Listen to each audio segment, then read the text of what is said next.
अस्सलाम वालेकुम एवरीवन। इस लेक्चर में हम स्टार्ट करेंगे अपनी यूनिट 8 पीस की एक्सरसाइज। पहला पार्ट हमारे पास है वोकैबुलरी का, उससे स्टार्ट करते हैं।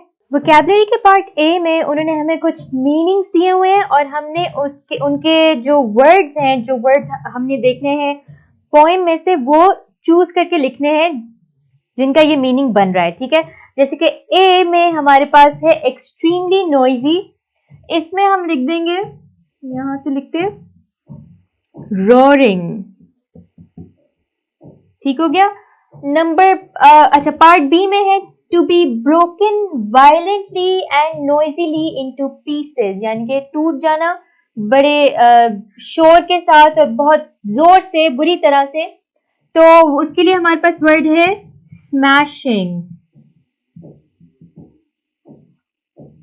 फिर हमारे पास है पार्ट सी। पार्ट सी में है to make something level by using a rake. Rake एक कांटा सा होता है जो हम यूज करते हैं, उसमें गार्डनिंग में इस तरह का लगता है। एक्सरसाइजेज में पहला पार्ट है वोकैबुलरी का पार्ट ए, जिसमें वो हमसे कह रहे हैं pick out words from the poem which mean the same as the following, यानी कि जो ये मीनिंग्स हैं इनके मुताबिक अप्रोप्रिएट वर्ड्स हमने निकालने हैं पोएम में से।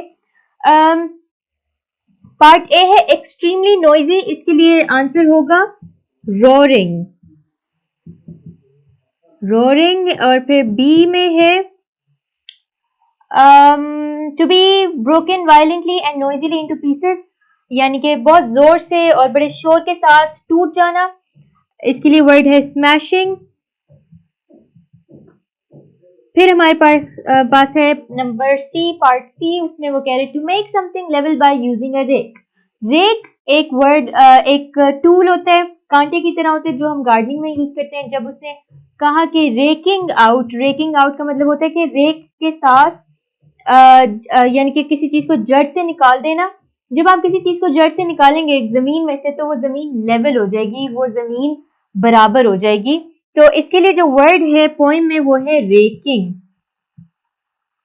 उसके बाद है पार्ट डी। पार्ट डी में वो कह रहा है to make something turn rapidly round and round a central point, कि किसी चीज को एक सेंटर पॉइंट पे घुमाना, और उसके लिए वर्ड है स्पिनिंग।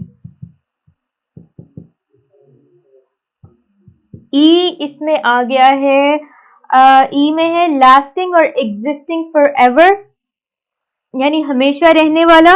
इसके लिए वर्ड है इटर्नल। फिर हमारे पास है एफ में वो कह रहा है to speak or say something quietly using only one's breath so that only the people closest to one can hear, यानी कि बड़े धीमी आवाज में बोलना। सांस की जितनी आवाज आपकी सांस की होती है उसी वॉल्यूम पे बोलना। इसके लिए वर्ड है विस्पर, यानी कि सरगोशी करना। ये आपका है पार्ट ए। अच्छा, पार्ट बी में उन्होंने सिनोनिम्स के लिए कहा हुआ है। सिनोनिम्स हमने पिछली वीडियो में किए हैं। इसके बाद हम स्टार्ट करेंगे पार्ट सी। वोकैबुलरी के पार्ट सी में उन्होंने हमसे कहा है which word in each pair below has a more positive connotation to you, यानी कि कौन सा इनमें से वर्ड है हर पेयर में कौन सा ऐसा वर्ड है जिसमें आपको ज्यादा पॉजिटिव एक फीलिंग आ रही है, उसके पॉजिटिव एक मीनिंग बन रहा है। मीनिंग्स सब यानी दोनों वर्ड्स के हर पेयर में सेम है, लेकिन उनके साथ एसोसिएटेड फीलिंग जो है, जो उसके साथ एसोसिएटेड वो है ऑरा है, यानी कि उसकी जो वेव है वो या तो पॉजिटिव है या तो नेगेटिव है। हमने पॉजिटिव वाला सर्कल करना है। पहला वर्ड है थ्रिफ्टी और पेनी पिंचिंग। थ्रिफ्टी का मतलब होता है कि पैसे बचाने वाला शख्स, जो कि कम पैसों में कोई चीज लेकर आए, बचत करे। पेनी पिंचिंग थोड़ा नेगेटिव हो जाता है। जो पॉजिटिव जो मुझे यहाँ पर लग रहा है वो है थ्रिफ्टी। फिर है पुशी या एग्रेसिव। पुशी का मतलब होता है कि किसी चीज के पीछे पड़ जाना, और एग्रेसिव का भी वही मतलब होता है, लेकिन ये थोड़ा सा वायलेंट हो जाता है, थोड़ा उसमें गुस्सा ऐड हो जाता है। तो पुशी, हालांकि है ओवरऑल दोनों ही कोई अच्छे वर्ड्स नहीं है, लेकिन पुशी इसमें कम नेगेटिव है, तो थोड़ा सा पॉजिटिव की साइड पे जा रहा है। अगला वर्ड है पॉलिटिशियन या स्टेट्समैन। पॉलिटिशियन सियासतदान, स्टेट्समैन भी एक सियासतदान को ही कहते हैं। लेकिन जो थोड़ा पॉजिटिव है वो है स्टेट्समैन। फिर है शेफ या कुक। शेफ होता है जरा प्रोफेशनल और एक हायर लेवल पे जो खानसामा होता है। कुक थोड़ा सा उससे लोअर लेवल पे होता है। तो जो पॉजिटिव है वो है शेफ। फिर अगला पेयर है स्लेंडर या स्किनी, यानी कि बहुत कोई पतला इंसान होता है ना, उसको हम या तो स्लेंडर कह सकते हैं या तो स्किनी कह सकते हैं। स्किनी ज्यादा कमजोर वाली साइड पे आ जाता है, स्लेंडर जरा एक अच्छी शेप में आ जाता है, और इसके लिए हम पॉजिटिव स्लेंडर को सर्कल करेंगे। ये आपका है पार्ट सी। अब इसका पार्ट डी करते हैं। पार्ट डी में हमारे पास मल्टीपल चॉइस क्वेश्चंस हैं, और उसमें जो उसकी स्टेटमेंट है उसमें कहा जा रहा है चूज द अप्रोप्रिएट कॉनेटेशंस, यानी कि आपके क्वेश्चन के मुताबिक आपने कॉनेटेशन चूज करनी है। पहला है which one would you rather be called. आप क्या चाहेंगे कि आपको कोई इन दोनों वर्ड्स में से क्या बुलाए। पहला वर्ड है थ्रिफ्टी और दूसरा वर्ड है चीप। दोनों के मीनिंग सेम ही है। बेहतर वर्ड है थ्रिफ्टी, तो हम इसका आंसर करेंगे ए। फिर है number 2, which is more serious. इन दोनों में से ज्यादा संजीदा चीज कौन सी है, ज्यादा सीरियस चीज कौन सी है। A problem, B disaster.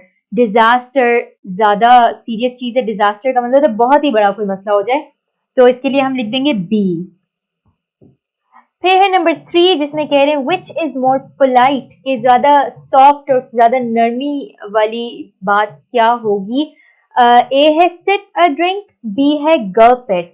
SIP का मतलब होता है एक छोटा सा घूंट लेना किसी ड्रिंक का, और गल्प का मतलब होता है एक बहुत बड़ा सा घूंट लेना किसी ड्रिंक का। तो जो ज्यादा पोलाइट है वो है ए, छोटा घूंट, तमीज के साथ, मैनर्स के साथ।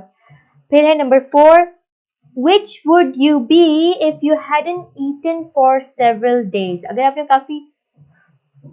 आपने काफी दिनों से खाना नहीं खाया, तो आप इन दोनों वर्ड्स में से क्या चूज करेंगे, क्या आप होंगे। वैसे तो अगर आपने काफी दिनों से खाना नहीं खाया तो आप डेड होंगे, लेकिन या तो आप हंग्री होंगे या तो आप स्टार्विंग होंगे। हंग्री का क्या मतलब होता है, हंग्री का मतलब होता है थोड़ी बहुत भूख, यानी नॉर्मल भूख, और स्टार्विंग का मतलब होता है जी बहुत ही अरसे से खाना नहीं खाया और शदीद भूख लग रही है, तो हम उसके लिए लिखेंगे B, starving. Number 5, which would you be after a walk in the mud, के अगर आप मड में से यानी कीचड़ में से अगर चल के जाएंगे तो आप इन दोनों में से क्या होंगे। ए फिल्दी, बी डर्टी। फिल्दी का मतलब है बहुत ही ज्यादा गंदा हो जाना, और डर्टी का मतलब होता है गंदा हो जाना। मेरे ख्याल से आप फिल्दी होंगे, बहुत ज्यादा डर्टी होंगे, बहुत ज्यादा गंदे हो जाएंगे। ये आपका है पार्ट डी वोकैबुलरी का। इसकी प्रैक्टिस करें। कोई क्वेश्चन हो तो मुझसे पूछ लीजिएगा। मैं आपसे मिलूंगी नेक्स्ट लेक्चर में, तब तक के लिए अल्लाह।